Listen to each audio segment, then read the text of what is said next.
ஈரோடு பெருந்துறையில் உள்ள மருத்துவமனையில் எம்பி கணேசமூர்த்தியின் உடலுக்கு மதிமுக பொதுச் செயலாளர் வைகோ அஞ்சலி செலுத்தினார். கூடுதல் தகவல்களை நமது செய்தியாளர் மணிகண்ட பிரபுவிடம் கேட்கலாம். மணிகண்டன், தற்பொழுது எம்பி கணேசமூர்த்தியின் உடலுக்கு மதிமுக பொதுச் செயலாளர் வைகோ அஞ்சலி செலுத்தியிருக்கிறார். மதிமுக தரப்பிலிருந்து வேறு யாரெல்லாம் வந்திருக்காங்க? கூடுதல் விவரங்கள் என்ன?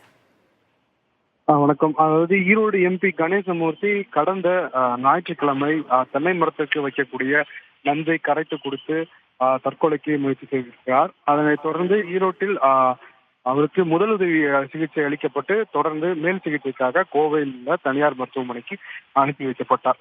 தொடர்ந்து அங்கு 3 நாள் தொடர்ந்து சிகிச்சை அளிக்கப்பட்டு வந்த நிலையில் இன்று காலை மாரடைப்பின் காரணமாக அவர் உயிரிழந்திருக்கிறார்.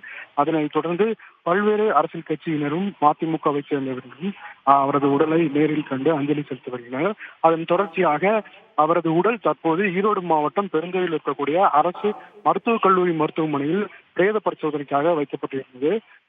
இங்கு வந்த மதிமுக பொதுச் செயலாளர் வைகோ அவர்கள் அவரது உடலை கண்டு கண்ணீர் சிந்தினார்.